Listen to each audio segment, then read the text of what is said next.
बिस्मिल्लाहिर्रहमानिर्रहीम। अस्सलाम वालेकुम स्टूडेंट्स। क्लास 9 है, केमिस्ट्री की बुक है। हमारा चैप्टर नंबर 6 सोल्यूशन जो है वो टू बी कंटिन्यू था। आज इसका सेक्शन नंबर डी जो है वो हम अटैम्प्ट करेंगे न्यूमेरिकल्स। ठीक है, तो आज जो है 1 2 3 4 न्यूमेरिकल्स जो हैं वो हम अटैम्प्ट करेंगे। और उसका जो है न्यूमेरिकल नंबर जो 1 है, What is the molarity of the solution prepared by dissolving 1.25 gram of HCl gas into enough water to make 30 centimeter cubic of solution? ठीक है। सेकेंड है, solution of potassium chloride was prepared by dissolving 2.5 gram of potassium chloride in water and making the volume up to 100 centimeter cubic. Find the concentration of solution in mole या decimetre cubic. Third है, flask contain 0.25 molarity NaOH solution. What mass of NaOH is present in per decimeter cubic of solution? और 4 है, what volume of 0.5 molarity acid is needed to neutralize 200 ml of 4 moles base या 4 molarity base।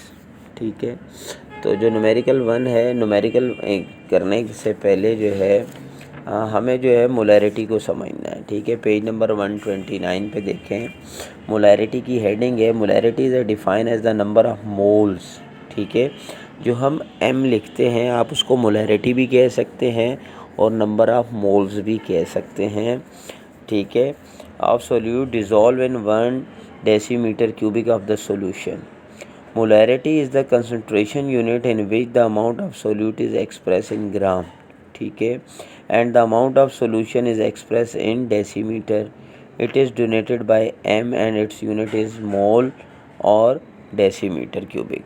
ठीक है, तो हम molarity को M लिखते हैं, मोलैरिटी लिखें या उसके मोल्स लिखें। ठीक है, तो मोलैरिटी जो है वो M है इज इक्वल टू किसकी होती है, पहले बताया गया number of moles of solute. Solution के अंदर जितना number of moles of solute है वो लिखते हैं और उसको डिवाइड करते हैं जितना सोल्यूशन होता है, वॉल्यूम ऑफ सोल्यूशन। अब सोल्यूशन जो है वो डेसीमीटर में होता है। ठीक है, अच्छा, अब number of moles of solute is equal to, अगर हमें मोलैरिटी मालूम करनी थी तो ऊपर वाला फार्मूला है, बात समझ रहे हैं। अगर हमें मालूम करने हैं number of moles of solute, ठीक है, तो उसमें फार्मूला क्या होगा, मास of solute divided by molar mass of the solute. जो मोलर मास होगा उससे हमने इसको डिवाइड करना है। थर्ड है कि अगर हमें वॉल्यूम मालूम करना हो सोल्यूशन का तो हम क्या करेंगे, वॉल्यूम ऑफ सोल्यूशन, ठीक है, डिवाइडेड बाय 1000। अच्छा, मोलैरिटी का जो अब मुकम्मल फार्मूला है क्या है, मास of solute divided by molar mass of the solute multiply by 1000 divided by volume of solution. ठीक है, तो ये इस तरह से इसका फार्मूला भी इसमें बता दिए गया और तमाम चीज़ें क्लियर कर दी गई हैं मोलरिटी कैसे मालूम की जाती है। अब देखें नेक्स्ट पेज पे है 6.5 एग्जाम्पल है। 20 gram of salt is dissolve in 500 cubic metre of a solution. Calculate the molarity of the solution. ठीक है, तो अब मास ऑफ सोल्यूट कितना है, 20 ग्राम है और हमें जो है जो सोल्यूशन दिया हुआ है वो 500 दिया हुआ है। जबकि NaCl जो है हमें जो है इसका मोलर मास मालूम करना है, यानी जो इनके आपके पास नंबर होते हैं एटॉमिक नंबर वो मालूम करने हैं। जैसे Na का 23 है और Cl का 35.5 है, तो इनको हमने प्लस किया तो 58.5 ग्राम्स आ गया। तो अब वही फार्मूला पुट करेंगे मोलैरिटी का। देखिए, मास of solute divided by molar mass of solute multiply by 1000 divided by volume of solution. तो अब हमारे पास मास ऑफ सोल्यूट जो मतलब सोल्यूशन में मिक्स किया जाता है सोल्यूट, वो क्या था, सॉल्ट था 20 ग्राम, उसको हमने डिवाइड किया, जो हमने मोलर मास निकाला उस NaCl का 58.5 ग्राम, उसको हमने मल्टीप्लाई किया 1000 और डिवाइडेड बाय जो हमारे पास सोल्यूशन मौजूद था 500 उसके साथ, तो हमारे पास मोलरिटी आ गई 0.683 मोल। ठीक है, इस तरह इस चीज़ को आपने समझना है। नेक्स्ट एग्जांपल भी दी हुई है 6.6 में। What is the mass of oxalic acid present in 100 cubic metre of 2 molar solution. ठीक है, यहाँ मोलर सोल्यूशन मतलब 2 दिए हुए हैं। ठीक है, और मोलर जो है वो आपको ख़ुद निकालना है इसका, क्योंकि molar mass of oxalic acid C2H2O4 है। तो देखें C2 है तो 12 मल्टीप्लाई बाई 2 हो गया, H2 है तो H1 होता है मल्टीप्लाई बाई 2, और ऑक्सीजन 16 होते हैं मल्टीप्लाई बाई 4। तो कितना आ गया 90 ग्राम्स। मोलरिटी हमें दी हुई है 2 मोल और वॉल्यूम दिया हुआ है 100। तो हमने मोलरिटी जो है, अब देखें इज इक्वल टू क्या है, मास of solute divided by molar mass of solute multiply by 1000 और डिवाइडेड बाय 100 सोल्यूशन दिया हुआ है। अब हमें यहाँ मालूम क्या करना है, मास ऑफ सोल्यूट मालूम करना है। बात समझ में आ रही है? तो हमने क्या किया कि जो मास ऑफ सोल्यूट है उसको इस तरफ ले आए, और जो हमारे पास मोलरिटी थी 2 और उसके अलावा जो 90 था वो भी क्रॉस में मल्टीप्लाई इधर इस तरफ आ गया था, 100 भी इस तरफ आ गया था, तो ये सब ऊपर आ जाएंगे, और जो ऊपर था 1000 वो नीचे आ जाएगा। ये देखें, ये फार्मूला दिया हुआ है मास ऑफ सॉल्यूट का, क्रॉस मल्टीप्लिकेशन में इस चीज़ को समझिएगा, आगे ये काम आएगा। तो 2 multiply by 90 multiply by 100 divided by 1000, तो इज इक्वल टू कितना हो गया 18 ग्राम। ये सब फार्मूले दिए हुए जो हम आगे अटैम्प्ट करेंगे, मतलब न्यूमेरिकल्स, उसमें ये आपके काम आने वाले हैं। पहले आपने इनको समझना है, इन पे वर्क करना है। अब इसी में देखें एग्जांपल 6.7 है, sample of sulphuric acid has the molarity 20 mole, how many cubic metre of solution should you use to prepare 500 cubic metre of 0.5 molarity H2SO4।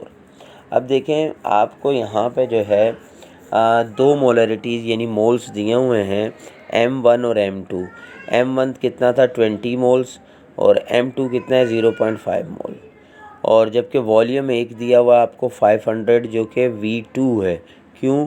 क्योंकि sample of sulphuric acid has the molarity दी हुई है, उसका volume नहीं दिया था, यानी V1 नहीं दिया हुआ। तो वॉल्यूम ऑफ V1 क्या है, volume of concentrated solution needs to be diluted, इसको मालूम करना है V1 को। तो हमने इसका फार्मूला आपके पीछे बुक में भी दिया हुआ है, M1V1 इज इक्वल टू होता है M2V2 के। अब चूँकि हमें V1 मालूम करना था तो M1 नीचे आ जाएगा, तो M2 हमें गिवन था 0.5, V2 भी गिवन था मल्टीप्लाई बाय 500, और M1 भी गिवन था 20। तो ऊपर वालों को मल्टीप्लाई करके हमने 20 से डिवाइड किया, तो हमारा V1 जो है वो हमारा 12.5 क्यूबिक मीटर आ गया। ठीक है, तो इस तरह से ये आपने जो है मालूम करने हैं न्यूमेरिकल्स। ठीक है, आपकी आसानी के लिए मैंने आपको एग्जांपल्स भी बता दी। अब जो हमारा 1 नंबर है न्यूमेरिकल, उसको देखें, व्हाट इज़ द मोलरिटी। इसमें मोलरिटी मालूम की of the solution prepared by dissolving 1.25 gram of HCl हमें दिया हुआ है। ठीक है, यानी सोल्यूट दिया हुआ है आपको, और जो वाटर है यानी सोल्यूशन 30 वो भी आपको दिया हुआ है, और HCl का आप मोलर मास मालूम कर लेंगे, अभी हमने पीछे पढ़ा। तो हमें सिर्फ करना क्या है कि इसमें हमें मोलरिटी मालूम करनी है। तो हम मोलरिटी का फार्मूला देखें, मास of solute 1.25 gram, molar mass of HCl हमने निकाल लिया, H1 होता है, Cl 35.5, तो 36.5 ग्राम आ गया।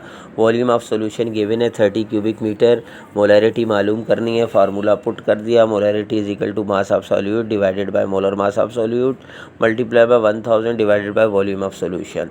तो mass of solute 1.25 divided by 36.5 multiply by 1000 divided by 30। ठीक है, तो हमने पहले ऊपर वालों को मल्टीप्लाई कर लें, 1.25 को मल्टीप्लाई कर लें 1000 से, और नीचे वाले 36.5 को 30 से मल्टीप्लाई कर लें, तो आंसर आया 1250 डिवाइडेड बाय 1095। आसान हो जाएगा। अब इसको डिवाइड किया तो हमारे पास आंसर आ गया 1.14 मोल या क्यूबिक डेसीमीटर। उसके बाद जो सेकंड न्यूमेरिकल है, solution of potassium chloride was prepared by dissolving 2.5 gram of potassium chloride. देखिए 2.5 ग्राम हमें क्या दिया हुआ है, सोल्यूट दिया हुआ है। ठीक है, और KCl जो है इसका मोलर मास मालूम करेंगे, water and making up the volume up to 100 centimetre, solution भी हमें दिया हुआ है, कंसंट्रेशन ऑफ सोल्यूशन हमें मालूम करनी है, यानी वही मोलरिटी हमें मालूम करनी है। तीनों चीज़ें दोबारा दी हुई हैं, सेम वही है। मास of solute 2.5 gram, molar mass of KCl हमने निकाल लिया, पोटाशियम 39 प्लस Cl जो है 35.5 जमा किया तो 74.5 और सोल्यूशन कितना गिवन है 100 क्यूबिक मीटर। तो वही फार्मूला पुट किया, mass of solute divided by molar mass of solute multiply by 1000 volume of solution. तो यहाँ पे देखें M molarity 2.5 gram divided by 74.5 gram multiply by 1000 divided by 100। हम यहाँ 100 से 1000 को कट भी कर सकते हैं, 10 बच जाएगा, ठीक है, लेकिन मैंने ऊपर वालों को मल्टीप्लाई किया है, उसी तरह सेम और नीचे वालों को भी आपस में मल्टीप्लाई किया ताकि आंसर इजी हो जाए। तो हमारा आंसर आ गया 0.336 मोल या डेसीमीटर क्यूबिक। उसके बाद जो न्यूमेरिकल 3 है, a flask contain 0.25 molarity NaOH solution, what mass of NaOH is present per decimetre cubic of solution. ठीक है, अब यहाँ पे ये क्वेश्चन चेंज हुआ है, क्या हुआ है कि हमें 0.25 मोलरिटी दी हुई है NaOH सॉल्यूशन की, ठीक है, तो हमें उसका मास मालूम करना है। अब इसमें देखें हमें मोलरिटी ऑफ NaOH दी हुई है 0.25 ग्राम, हमें मास ऑफ NaOH मालूम करना है। देखें जो मास होता है वो इजिकल टू होता है मोल्स मल्टीप्लाई बाय मोलर मास, ये इसका फार्मूला है मास का, मोल्स यानी नंबर्स मल्टीप्लाई बाय मोलर मास। अब हमारे पास मोल्स कितने हैं NaOH के, 0.25 दिए हुए हैं, जबकि हमें मोलर मास मालूम करना है NaOH का। NaOH का देखें 23 Na plus O16 plus 1 H आ गया, तो ये कितना टोटल हो गया 40 ग्राम। तो सीधा सा फार्मूला है मास इजिकल टू 0.25 मल्टीप्लाई बाय 40, तो हमने मल्टीप्लाई किया तो 10 ग्राम ऑफ NaOH आ गया। उसके बाद क्वेश्चन नंबर 4 न्यूमेरिकल है, what volume of 0.5 acid is needed to neutralize 200 millilitre of 4 जो उसका आप मोल्स हैं बेस के। अब देखें यहाँ पे आपको दो जो है वो दी मोलैरिटी 0.5 m, ठीक है, जो है आपको, और बेस का एक दिया हुआ है 4 m, और जबकि आपको जो दिया हुआ है मिलीलीटर में वॉल्यूम 200 दिया हुआ है। अब हम पीछे देख चुके हैं, जब m हमें 1 और m2 दिया हुआ है और वॉल्यूम भी एक दिया हुआ है, तो हमें दूसरा वॉल्यूम मालूम करना है। लेकिन यहाँ देखें व्हाट वॉल्यूम पहले ही कहा गया है कि पहला वॉल्यूम क्या होगा जिसका एसिड दिया हुआ है 0.5, जबकि दूसरे का जो है वॉल्यूम 200 दिया हुआ है और बेस यानी m भी दिया हुआ है 4। इसका मतलब है हमारे पास V1 मौजूद नहीं है, तो हम लिखेंगे M1 इजिकल टू 0.5 और V1 मालूम करना है, M2 4m है और V2 जो है 200 मिलीलीटर है। तो हमने क्या किया, M1 V1 is equal to M2 V2, तो V1 इजिकल टू हो गया, हमें V1 मालूम करना था, M2 V2 divided by M1, तो V1 is equal to 4 multiply by 200 divided by 0.5, तो 200 को 4 से मल्टीप्लाई किया 800 डिवाइडेड बाय 0.5, जब हमने इसको डिवाइड किया तो हमारा आंसर आ गया 1600 मिलीलीटर। तो ये हमारे जो 4 न्यूमेरिकल्स हैं आज ये कंप्लीट हो गए हैं। आई होप कि आपको अच्छी तरह समझ आ गए होंगे। कोई चीज़ मिसिंग हो तो हम मुझसे कमेंट्स में पूछ सकते हैं। इंशाल्लाह नेक्स्ट वीडियो में मिलते हैं, जब तक के लिए इजाज़त दीजिए, अल्लाह हाफ़िज़।